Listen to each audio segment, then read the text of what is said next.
Bienvenidos a Escuela Sabática Profundizada con tu pastor Enoc Martín, tu pastor virtual. Lección 10, Jacob, Israel. Para memorizar.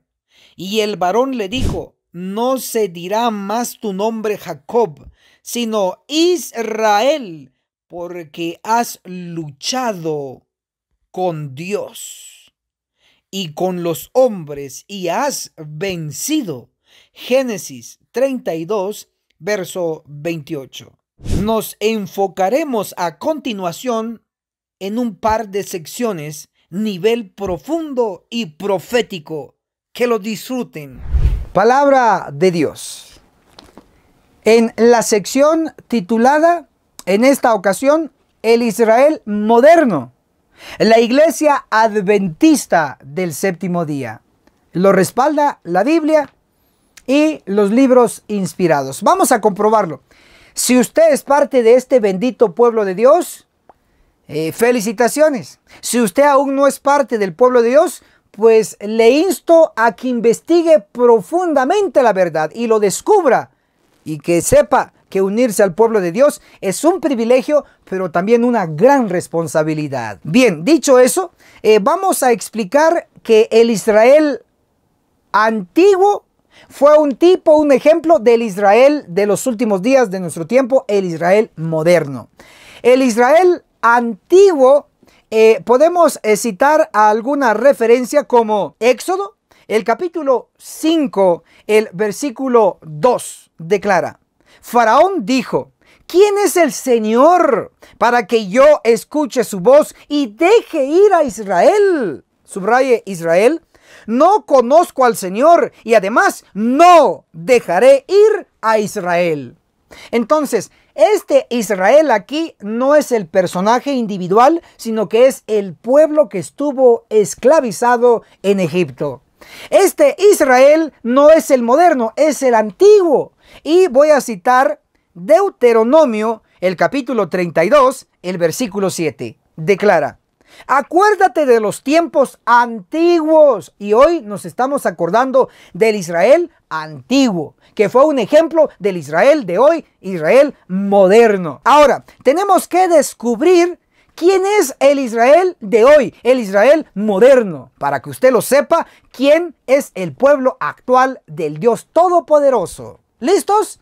Entonces vamos a darle por lo menos un par de citas del espíritu de profecía. Número 1, tenemos Testimonios para la Iglesia, el tomo 4, la página 482. Declara: se me presentaron la incredulidad y los pecados del antiguo Israel, y vi que en el moderno Israel se cometen delitos similares. Lo que está diciendo aquí la hermana White es que los pecados que realizó el Israel antiguo en Egipto, en el desierto, en la tierra prometida, el Israel moderno está repitiendo los mismos pecados. Rebeldes y tercos allá, rebeldes y tercos aquí.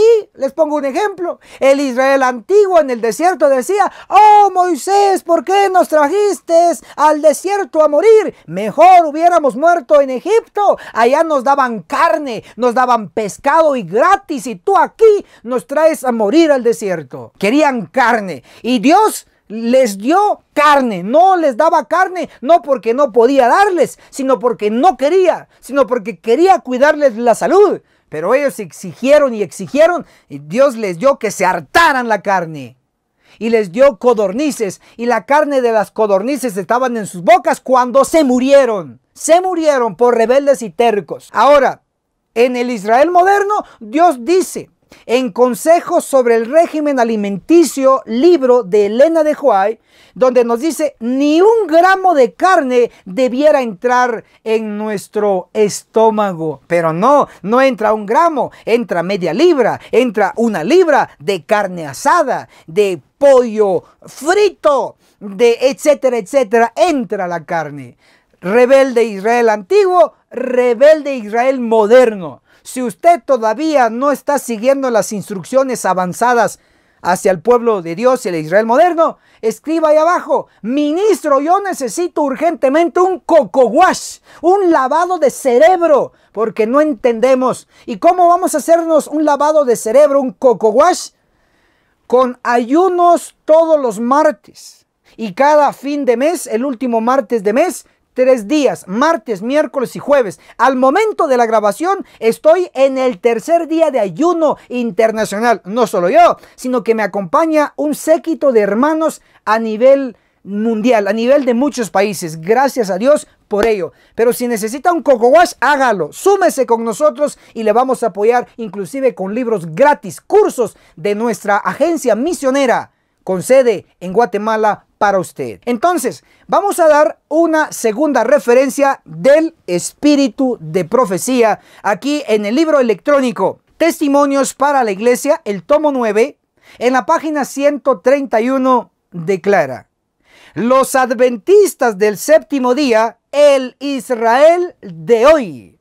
Entonces, es bien definitivo y claro que el Israel de hoy, el moderno, es la iglesia adventista del séptimo día. Si usted es parte del pueblo de Dios, qué privilegio, pero qué responsabilidad, porque estamos a punto de enfrentar una gran crisis. Estamos a punto de enfrentar el juicio de los vivos como nunca antes se haya visto y televisado y transmitido vía tecnología avanzada, como vemos hoy en las redes sociales. Porque estoy seguro que el juicio de los vivos va a ser noticia a nivel mundial, que van a estar muriendo adventistas rebeldes que no van a obtener el sello del Dios vivo en sus frentes. Van a morir y se van a acordar de esta instrucción en este momento a través de su servidor, ministro Enoch Martín. Pero yo sé que usted quiere ser de los sobrevivientes. Como parte del pueblo de Dios, dele me gusta a este botón ahí abajo. Ahí abajo ahí dice me gusta y hay un botoncito que está para abajo también. Si quiere, dele para abajo, pero haga algo. Y en la sección de abajo hay otro cuadrito allá de comentarios. Déjenos su opinión sobre el Israel moderno. ¿Usted cree que somos mejores que el Israel antiguo o somos peores?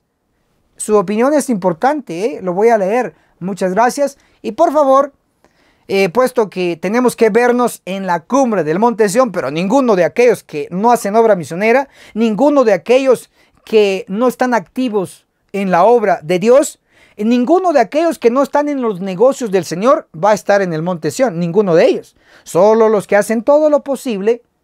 Por lo tanto, le invito a que comparta este video misionero para nuestros queridos amigos, familiares y nuestra querida familia espiritual adventista del séptimo día. Muchas gracias y muchas gracias por compartir. Ya saben dónde nos vamos a ver, en la cumbre del Monte Sión. Hasta la próxima.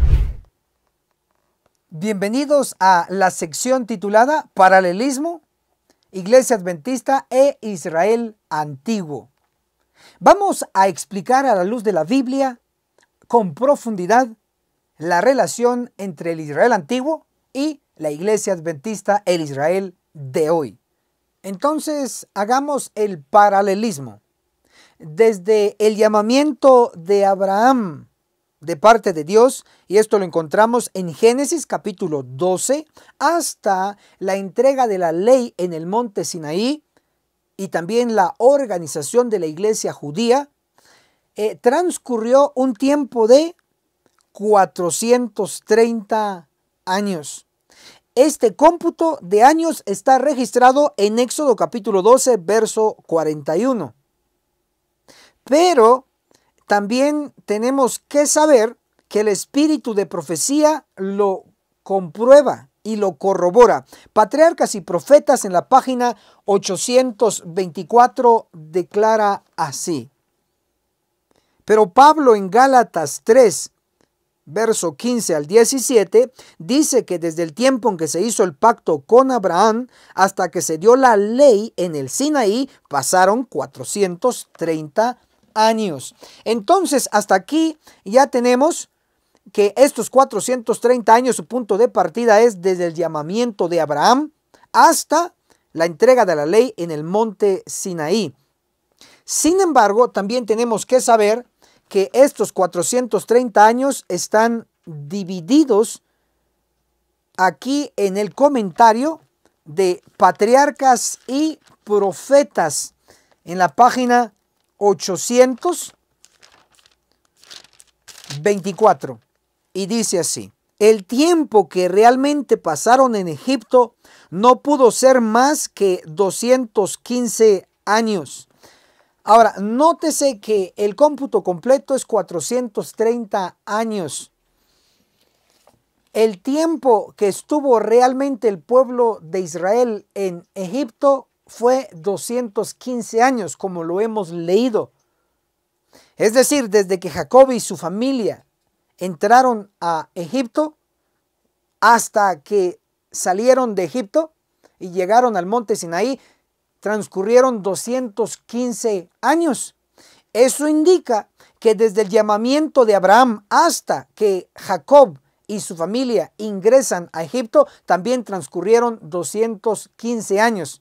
215 años más 215 años hacen un total de 430 años. Ahora, en el paralelismo que vamos a hacer en esta ocasión, involucra lo siguiente: desde el ingreso de Jacob con su familia a Egipto, es un punto de partida en nuestro paralelismo.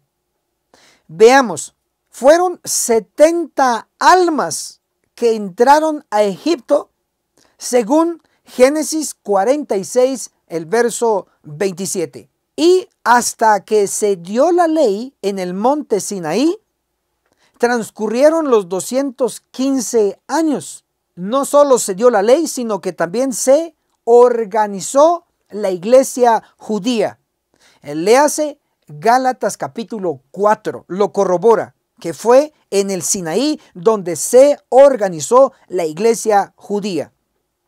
Ahora veamos en el paralelismo, en nuestro tiempo, tenemos que el 22 de octubre de 1844, basado en Daniel 8:14, los 2300 días que se le aplica el principio de día por año. Entonces tenemos 2300 años que empezaron en el año 457 antes de Cristo y terminaron el martes 22 de octubre de 1844. Esta fecha es el punto de partida del movimiento adventista del séptimo día. Voy a leer lo que dice el espíritu de profecía en el prólogo histórico. Dice: eran muy pocos los que constituían aquel grupo que avanzaba en la luz. En 1846 eran como 50. Observamos entonces que el inicio del movimiento adventista fue muy poco en número. Eran como 50 adventistas del séptimo día. De igual manera, en el paralelismo, en el pasado, tenemos el movimiento de Jacob, el movimiento de Israel como pueblo. Eran 70 almas que entraron a Egipto, pero el movimiento adventista empezó con un alrededor de 50 personas. Bien, también observamos que posteriormente a este mínimo grupo de este número mencionado de 50 personas, se organizó la iglesia adventista años después, oficialmente o formalmente. Y fue en el año 1863. Y según los libros de historia de la iglesia adventista, en 1863 se organizó lo que llamamos la Conferencia General, que comanda a los más de 20 millones a nivel mundial. En 1863 la Conferencia General, los líderes contaban con un pueblo de 3.500 almas adventistas del séptimo día. Ahora, vamos a notar que en el paralelismo con el Israel antiguo en el pasado, en el monte Sinaí, el Israel antiguo, cuando se organizó y recibió la ley de Dios, contaba con 600,000 hombres de a pie, según Éxodo capítulo 12, el verso 37. Ahora, en la iglesia adventista, cuando se organizó, El Israel moderno en 1863 contaba con tan solo 3.500 miembros. Pero es interesante que el Israel antiguo en el monte Sinaí, a sus alrededores, al organizarse según Éxodo 19, del verso 25 al verso 26, se eligió jefes, es decir, líderes. Pero también Éxodo capítulo 24, el versículo 1, nos menciona que se eligieron 70 ancianos, líderes de todo el pueblo de Israel. Ahora, así como en el pasado, en el monte Sinaí, se organizó la iglesia judía y se les dio la ley, los 10 mandamientos, también en el paralelismo, en nuestro tiempo, se organizó la iglesia adventista en 1863 con 3.500 almas adventistas. Y encontramos este paralelismo donde se organizó con un presidente de conferencia general, con secretario, con tesorero, con vocales y con miembros 3.500. ¡Qué impresionante! Ahora, les cito lo que el Espíritu de Profecía declara en Testimonios para la Iglesia, el tomo 9, en la página 131. Los adventistas del séptimo día, el Israel de hoy. Entonces podemos decir que la iglesia adventista del séptimo día es el Israel moderno. Lo que no cumplió el Israel antiguo lo va a cumplir la iglesia adventista del séptimo día. ¿Cuántas tribus teníamos en el pasado? 12 tribus. ¿Cuántas tribus deben de existir ahora en nuestro tiempo? 12 tribus modernas, llamadas hoy el Israel moderno, la iglesia adventista del séptimo día. Pero es impresionante que encontramos en la profecía de Apocalipsis capítulo 7, a partir del verso 4, se menciona 144,000 sellados de todas las tribus de los hijos de Israel. El verso 5, el verso 6, el verso 7, el verso 8 nos indica que van a ser 12,000 de cada tribu. Dios lo sabe, pero hoy Dios está reuniendo a los hijos de Jacob en la iglesia adventista del séptimo día. ¿Y cómo lo sé? Porque la primera visión de Elena de White como profetisa y fundadora con otros pioneros de la iglesia adventista, la primera visión fue sobre los 144,000. Y citamos primeros escritos desde la página 15 hasta la página 19, donde se menciona 6 veces el número 144,000. La primera visión de Elena de White fue sobre los 144,000. ¡Qué interesante!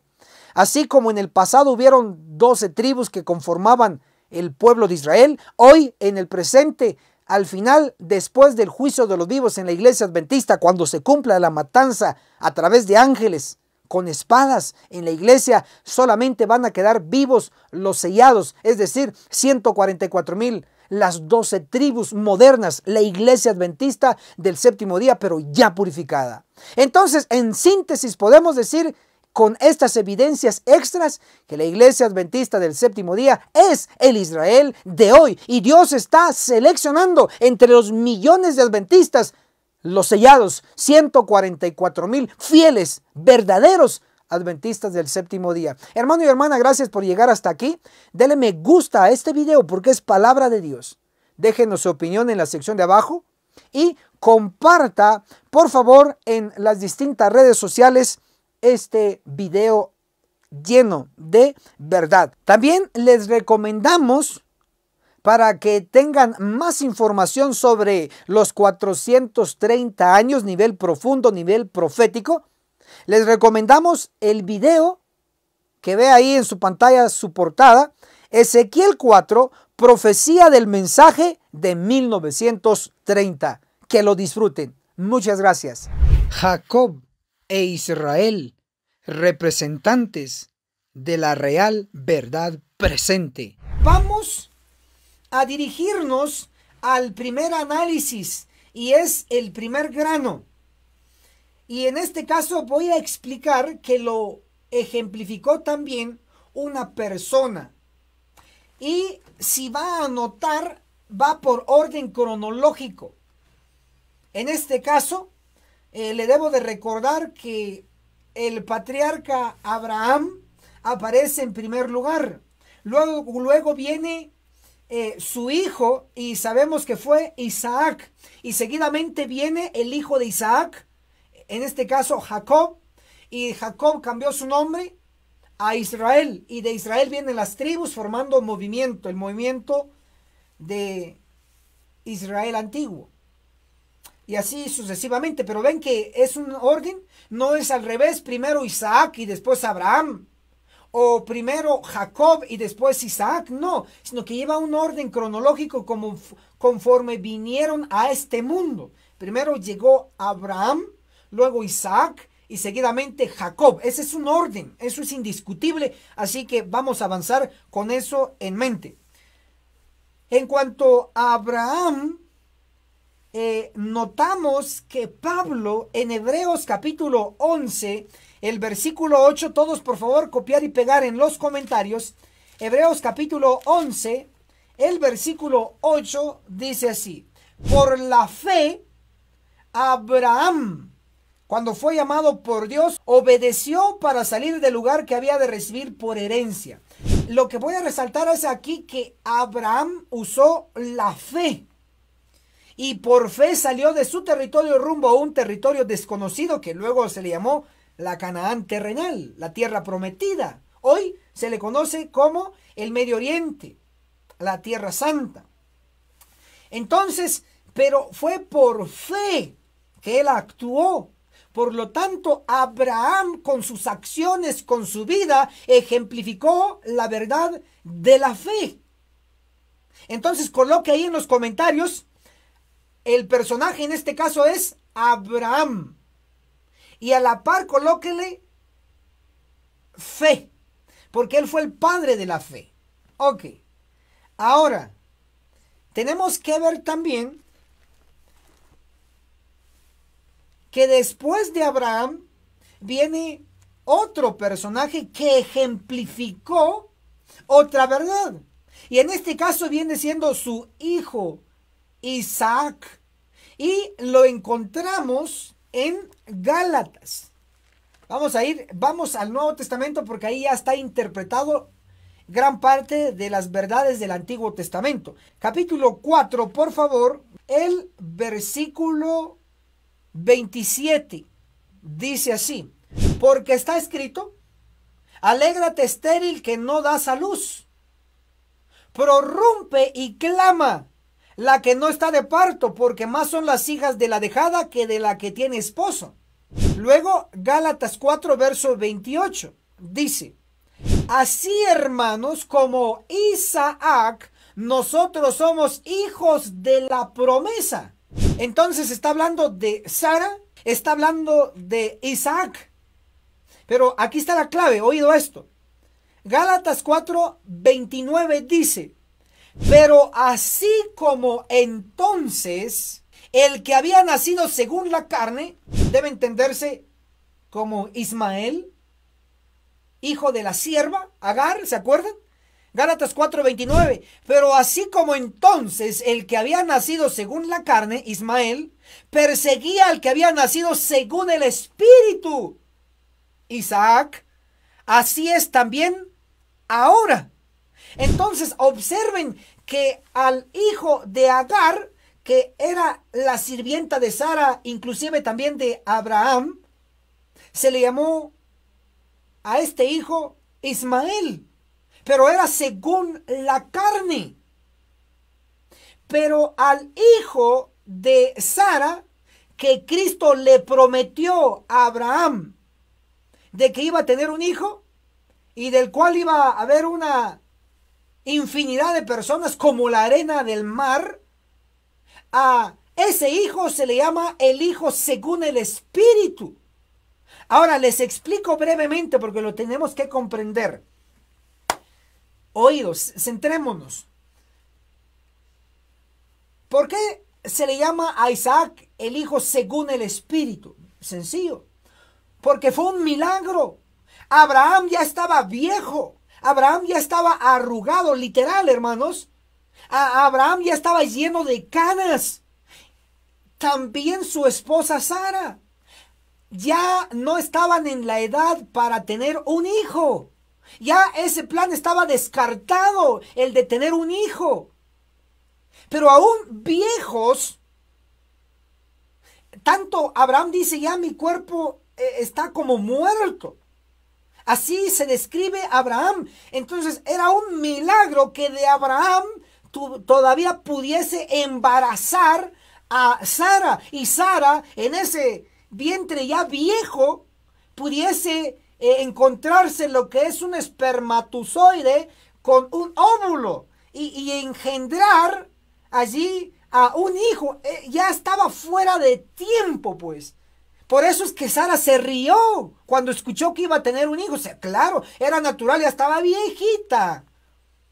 Pero, ¿por qué entonces se le llama a Isaac el hijo según el Espíritu? Porque fue el Espíritu Santo el que trabajó tanto en el cuerpo de Abraham viejo y Sara ya vieja. Fue el Espíritu Santo el que hizo ese milagro, pues. Usted lo comprenderá mejor con la realidad de los evangelios, donde describen que Cristo fue fruto del Espíritu Santo. Interesante, noten, el Espíritu Santo en acción. El Espíritu Santo, según los evangelios, Cristo fue fruto del Espíritu Santo en María. ¿Quién obró ahí? ¿Quién hizo ese milagro? El Espíritu Santo.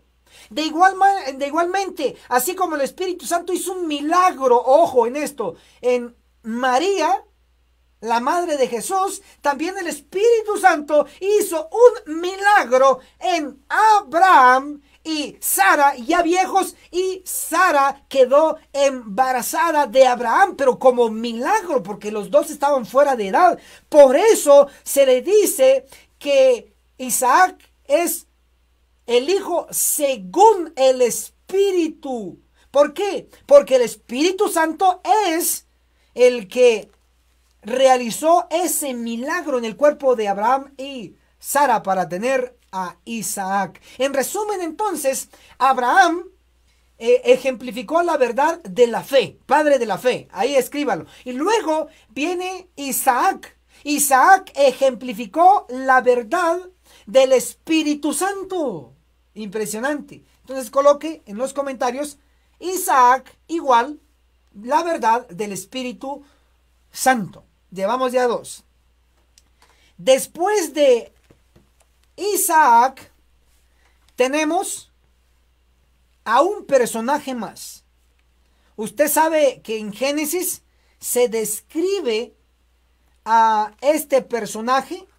Vamos a dirigirnos, por favor, copie y pegue los versículos para que todos lo leamos. Vamos a ir a Génesis, el capítulo 32. El versículo, especialmente el versículo 26, 27, 28. Tres versículos, del 26 al 28. Puede copiar y pegar en los comentarios. El orden entonces, Abraham, Isaac, y luego Isaac tuvo a Esaú y Jacob. Eso usted lo sabe.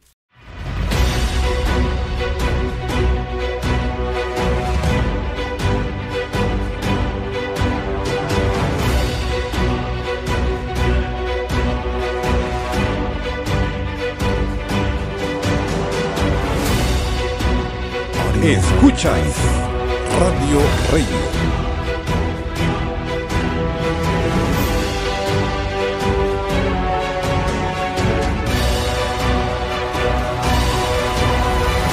La voz de Miqueas 6:9. Ahora, pero el primogénito fue Esaú. Y estamos conscientes que Esaú vendió su primogenitura. O sea, el puesto de sacerdote lo perdió Esaú y se lo ganó, aunque engañando, se lo ganó Jacob. Entonces Jacob, porque debería ser así, noten el orden, debería ser Abraham, luego Isaac y seguidamente Esaú. Pero como Esaú vendió su primogenitura, entonces el lugar se lo cedió a Jacob. Tenga cuidado, no ceda su lugar usted. Entonces fue hecho a un lado Esaú y el lugar lo ocupó Jacob. Entonces el orden viene siendo ahora Abraham, Isaac y Jacob. Ahora Jacob está en el tercer lugar y Jacob ejemplificó una verdad muy importante. Ahora les voy a señalar qué verdad según las escrituras. Abramos Génesis capítulo 32. Empecemos en el verso 26. El varón le dijo: déjame que raya el alba. Pero Jacob respondió: no te dejaré si no me bendices. Miren, él estaba luchando por ese lugar, el lugar que le cedió Esaú. Ahí está Jacob luchando. Quería la bendición. Hay que esforzarnos, hermanos. Nada viene suave, nada viene fácil. Hay que esforzarnos y luchar hasta la muerte si es posible. Génesis capítulo 32, ahora el verso 27. Y el varón le preguntó: ¿cuál es tu nombre? Respondió: Jacob. Interesante. Ahora Génesis 32, verso 28 dice: y él le dijo, aquí sí, por favor no falle, copie y pegue este versículo. Y él le dijo: no te llamarás más Jacob, sino Israel, porque has peleado con Dios y con los hombres y has vencido. Entonces, si observan, hermanos y hermanas, tenemos que Jacob luchó con Dios y venció. Ahora, pregunto, si usted o yo luchamos con Dios, ¿llevamos la de ganar o llevamos la de perder? Pues es más fácil creer que llevamos la de perder, porque ¿quién le va a ganar a Dios? Por favor, díganme, ¿quién le va a ganar al Todopoderoso? Algo imposible. Pero aquí la escritura lo dice claramente. Génesis capítulo 32, el verso 28. Porque has peleado con Dios y con los hombres y has vencido. Entonces Jacob venció a Dios en esta lucha. Ahora, usted y yo estamos totalmente convencidos que Jacob debió haber perdido, pero ganó, venció a Dios.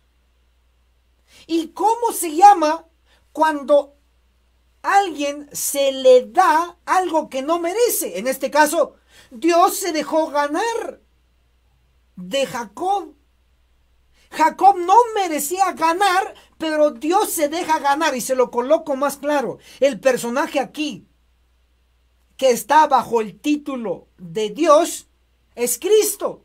Cristo es Dios.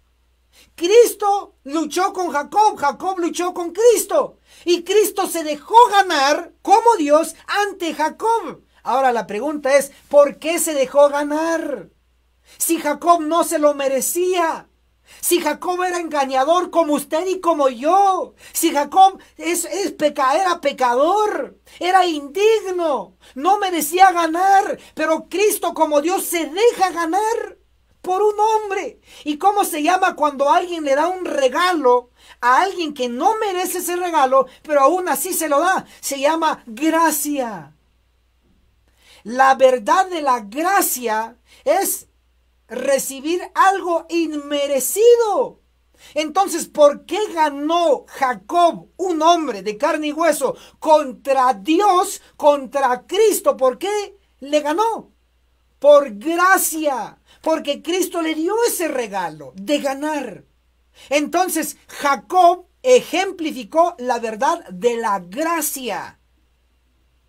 Entonces, coloquen en los comentarios Jacob igual la verdad de la gracia. Es decir, Jacob en su persona ejemplificó la verdad de la gracia. Esto se va a poner buenísimo. Ok, hasta aquí llevamos 3 personajes que ejemplificaron 3 verdades. Ahora, si usted me ha comprendido estos 3 puntos, escriba en los comentarios: Ministro Enoch, he comprendido los 3 puntos. Que estos 3 personajes representan 3 verdades. Me hizo clic. Si quiere sintetizar, escriba en los comentarios: Ministro Enoch Martín, me hizo clic. He comprendido los 3 puntos. Escriba. Y así todos estamos en acción. Vamos ahora a explicar el 4.º punto. Abraham, luego Isaac, de Isaac viene Jacob y de Jacob, ya ha cambiado su nombre, Jacob, a Israel, de Israel como un individuo, vinieron 12 patriarcas, y estos patriarcas fundaron las tribus, las famosas 12 tribus del pueblo de Israel. Entonces, tenemos el primer personaje, el segundo personaje y el tercer personaje. Ahora, en el cuarto punto ya no es un personaje, sino que ahora es un movimiento, un pueblo completo, que ejemplificaron verdades. Pero no puede ser cualquier pueblo, sino que tiene que ser el pueblo de Israel. Note, Abraham, Isaac, Jacob. Jacob cambió su nombre a Israel. De Israel vinieron las 12 tribus y formaron el pueblo de Israel. Entonces aquí tenemos en el punto número 4 al antiguo Israel. ¿Qué verdad ejemplificó el pueblo de Israel? Se va a poner mejor este asunto, porque el pueblo de Israel, al salir de Egipto, ejemplificó una gran verdad. Y sorprendámonos, por favor, sorprendámonos. Y sobre todo, vamos a ver lo que nos dice la palabra de Dios, en este caso, en el Nuevo Testamento. Copiemos y peguemos, por favor. Vamos a ir a 1 Corintios, el capítulo 10. Aquí tengo mi Biblia, el versículo 1 y el 2. Dice: no queriendo, hermanos, que ignoréis que nuestros padres todos estuvieron bajo la nube. Subrayen eso. Y todos pasaron por el mar. Ya leí 1 Corintios 10, el verso 1. Ahora leo 1 Corintios 10, el verso 2. Hablando del pueblo de Israel saliendo de Egipto, dice el verso 2. Todos fueron bautizados en Moisés, en la nube y en el mar. Entonces, cuando el pueblo de Israel, todos los descendientes de Jacob, salieron de Egipto, ellos cuando cruzaron el mar, fueron bautizados en la nube y en el mar. ¿Y quién los bautizó? Ahí dice, fueron bautizados en Moisés. Interesante. Entonces, cuando el pueblo de Israel salió de Egipto rumbo a la tierra prometida, ellos fueron bautizados. Entonces el pueblo de Israel, ¿qué verdad ejemplificó? La verdad del bautismo por inmersión. Entonces coloquen en los comentarios, Israel antiguo igual ejemplificó la verdad del bautismo por inmersión. Ahí colóquenlo, por favor, colóquenlo. Impresionante. Hasta aquí ya llevamos 4 verdades. Vamos a la quinta verdad ejemplificada en movimientos. Ahora vamos a dirigirnos que el profeta Ezequiel nos describe por lo menos un par de lugares donde estuvo el pueblo de Israel. Ezequiel capítulo 20, el versículo 10, copie y pegue por favor en los comentarios, que esto es muy importante. Los saqué de Egipto y los traje al desierto. Entonces, en el transcurso entre Egipto rumbo al desierto, allí ellos fueron bautizados. Ya explicamos esa parte, pero no hemos explicado la parte cuando el pueblo estuvo en el desierto. Entonces, el pueblo de Israel antiguo en el desierto ejemplificaron una verdad. ¿Qué verdad?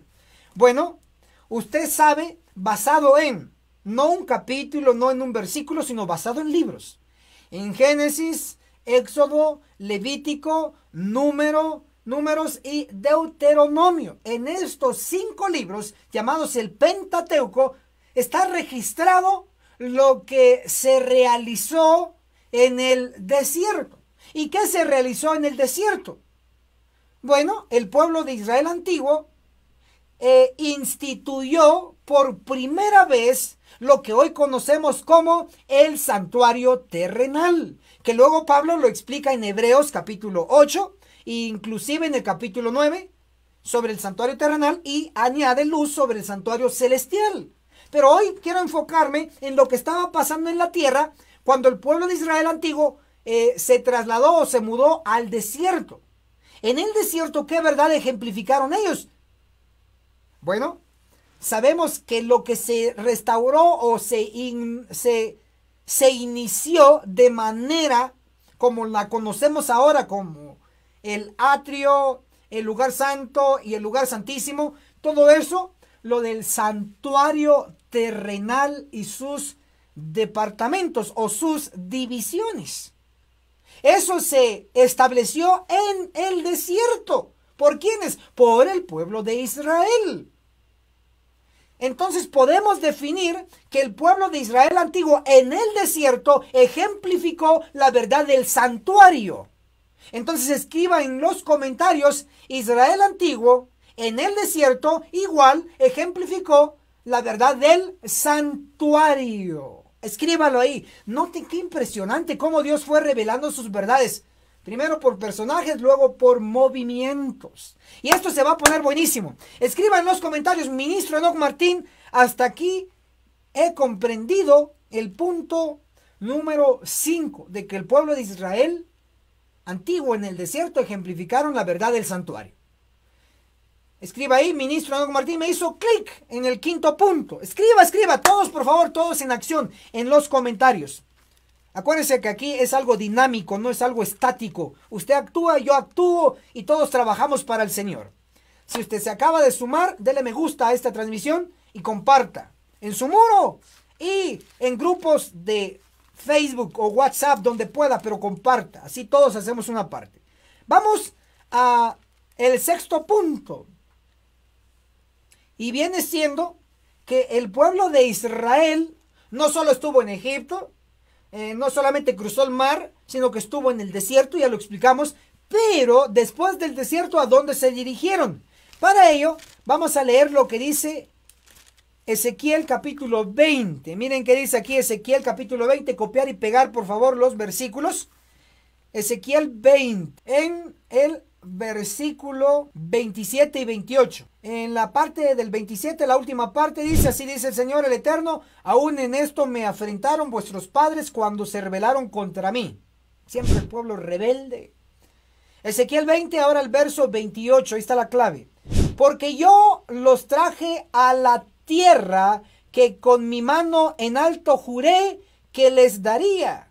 Entonces, noten, tenemos que el pueblo de Israel antiguo estuvo primero en Egipto, segundo en el desierto y tercero en la tierra que Él les prometió, la tierra prometida, la Canaán terrenal. Ahora, el pueblo de Israel antiguo en la tierra prometida, ¿qué verdad ejemplificó? Ahora, para entender esto, usted debe de comprender lo siguiente.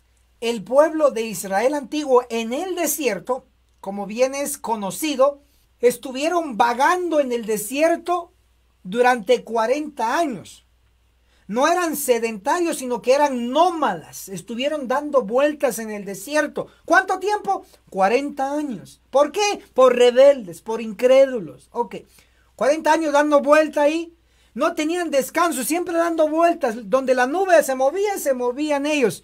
Y así, no había descanso en el desierto. Siempre en actividad. Pero ellos, acuérdense que tenían que armar el santuario, desarmar el santuario terrenal en el desierto. Entonces no había descanso. Pero después de los 40 años en el desierto, ellos pasan el río Jordán y llegan a la tierra prometida. Estando en la tierra prometida, oído a esto, el pueblo de Israel ya no estuvo dando vueltas y vueltas en la tierra prometida, sino que una vez estado en la tierra prometida, se establecieron. Ya no estuvieron dando vueltas.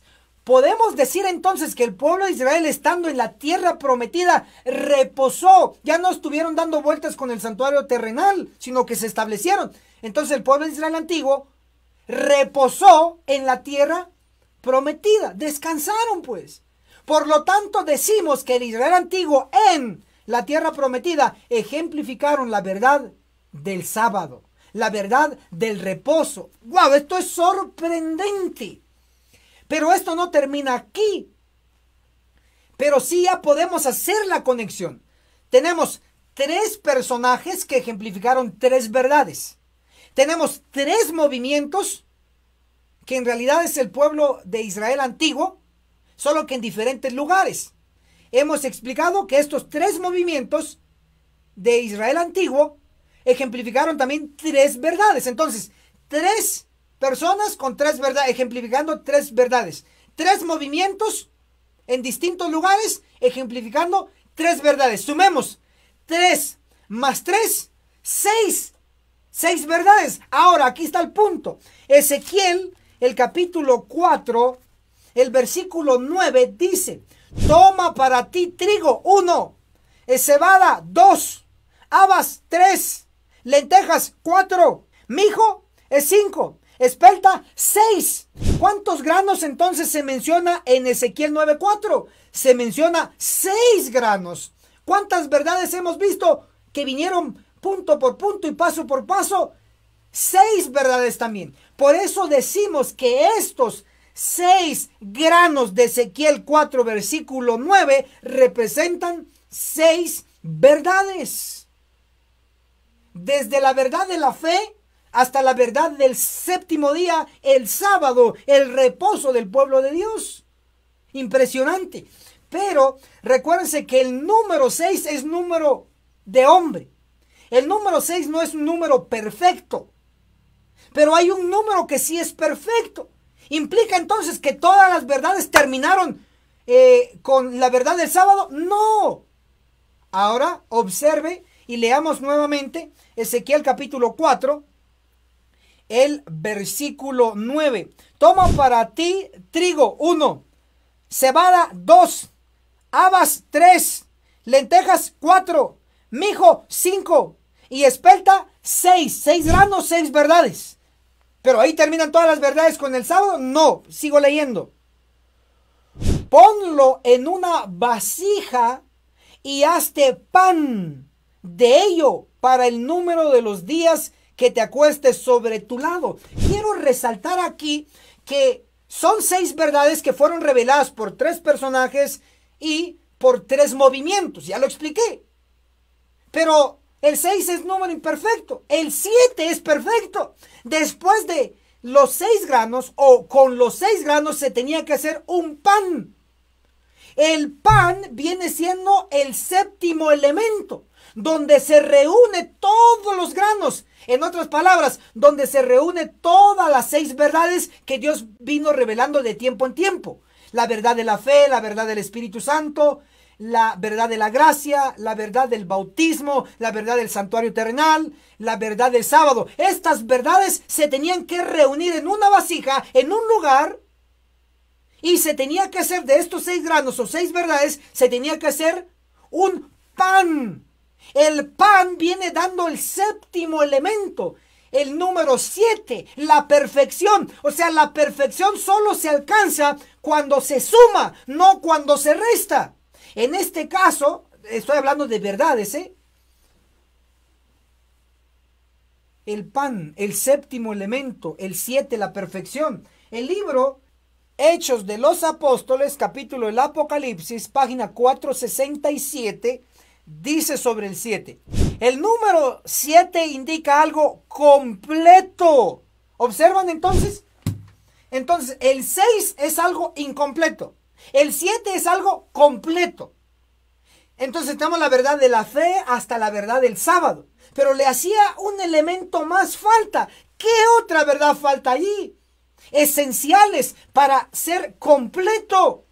Bueno, usted sabe que no solamente se reveló en la verdad del sábado, sino que se ha revelado el juicio investigador de los muertos en conexión con el juicio de los vivos. En realidad es el juicio, el elemento que viene a completar el resto de las verdades. Claro, qué bonito la verdad de la fe, qué bonito la verdad de la gracia, qué bonito la verdad del bautismo. Hermoso. Pero también hay verdades duras y contundentes para nosotros que vienen a completar las demás verdades. Y es, en este caso, el juicio de los muertos primero, seguido por el juicio inminente de los vivos. Solo con el tema o la verdad del juicio, tanto para muertos como para vivos, esta verdad del juicio viene a completar el resto de las verdades. Y hoy por hoy nosotros tenemos estas 7 verdades, pero enfatizamos especialmente el juicio.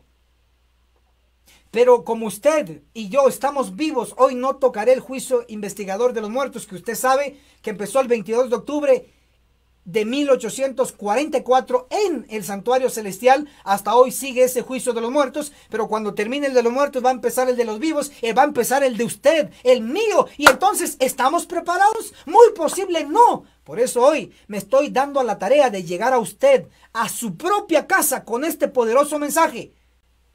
El juicio de los vivos es lo que complementa las demás verdades. Ahora, miren, hay un secreto aquí importantísimo, pero eso es solamente análisis profundo. Ezequiel capítulo 4. 4 es algo mundial. Por ejemplo, los 4 puntos cardinales, norte, sur, este y oeste. 4, algo que abarca algo mundial. Ezequiel 4. Y el versículo 9 dice: toma para ti trigo 1, cebada 2, habas 3, lentejas 4, mijo 5 y espelta 6. 6 granos, 6 verdades. Y hazte un pan de ello. El 7º elemento, el pan. Interesante. Pero ¿en dónde están estas verdades? En Ezequiel 4, en el versículo 9. Y en el versículo 9 nos señala el pan, donde reúne todas las verdades. Y la verdad que viene a complementar las demás verdades es la verdad del juicio, en especial el juicio de los vivos que está a punto de ocurrir. Y está justo en Ezequiel 4, versículo 9. El 9 tiene una conexión tan íntima con la iglesia adventista del 7º día, con nosotros. Interesante, en Ezequiel 9 aparece el juicio de los vivos, desde el versículo 1 hasta el versículo 11, donde Cristo llama a un ángel para que coloque un sello a los fieles. Pero Cristo también llamará muy pronto a 5 ángeles para que pasen, como dice Ezequiel 9, versículo 5, pasad en pos de él y matad sin lástima ni compasión. ¡Wow! Y luego a estos 5 ángeles Cristo les dice: matad viejos, jóvenes, vírgenes, niños y mujeres. Interesante, 5 ángeles matando 5 categorías. El juicio de los vivos está registrado en Ezequiel 9. Y los 6 granos, incluyendo el pan, el 7º elemento, representan verdades. Eso está registrado en Ezequiel 4, versículo 9. O sea, no hay casualidades, solamente hay perfección. Maravilloso. Hermano y hermana, nuevamente como ministro del Evangelio le advierto, desde este ángulo, que Dios ha estado enviando verdades, y la última verdad que ha venido a completar las demás verdades es el juicio, en especial el juicio de los vivos que está cerca. Ayude a advertir a su familia, a hermanos adventistas que conoce, a hermanos caídos. Hay hermanos que me han llamado por mi número de WhatsApp y me dicen: soy la hermana tal, soy el hermano tal, estoy caído, pero por sus videos, por sus temas me he levantado. Gracias por predicar duro al pueblo. Estoy regresando a la iglesia. Por favor, comparta para que despierten los dormidos y que regresen los que se han extraviado. Comparta, aproveche la tecnología, no se deje dormir por el diablo. Tenemos una misión. Como ministro del Evangelio, estoy encargado de llevar el mensaje del juicio de los vivos a todos los 20 millones de adventistas del séptimo día. ¿Pero solo yo? Por supuesto que no. Loco estaría si fuera solo yo. Sino que Dios también le ha encomendado a usted llevar este mensaje de juicio de los vivos a toda la iglesia. Pero ¿cómo vamos a llegar, hermanos, tocando puerta por puerta? ¿Nos conocemos sus direcciones? ¿Cómo vamos a llegar hoy si tenemos que advertir a todo adventista del séptimo día? ¿Cómo? Llevémosles este mensaje, toquémosle su puerta. Si puede literal, hágalo. Pero si no puede literalmente a tocarle su puerta del adventista, por lo menos tóquele la puerta de su muro de Facebook, tóquele la puerta de su WhatsApp, tóquele la puerta del grupo de WhatsApp donde está ahí registrado. Mándele el video, que se alerte, que se aliste, porque juntos vamos a tener los sellados 144,000, y entonces, y solo entonces, empiezan los ángeles a cortar a todos aquellos que no han aceptado las 6 verdades, inclusive la séptima, la verdad que viene a complementar el juicio. Sí, el juicio. El juicio es la séptima verdad, en el sentido de que viene a completar, viene a darle el toque final para que sea completo. Hermanos y hermanas, he cumplido con ustedes en esta advertencia al pueblo de Dios. Gracias. Si comprendió todos estos puntos, escriba en los comentarios: ministro Enoch Martín, comprendí los 6 granos y el pan hecho por estos 6 granos, y entendí que el juicio de los vivos es lo que viene a completar y advertirnos a todo adventista del séptimo día. Bien, hermanos queridos, he cumplido.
Agencia Misionera AMI te regala una doctrina completa con los siguientes 3 cursos.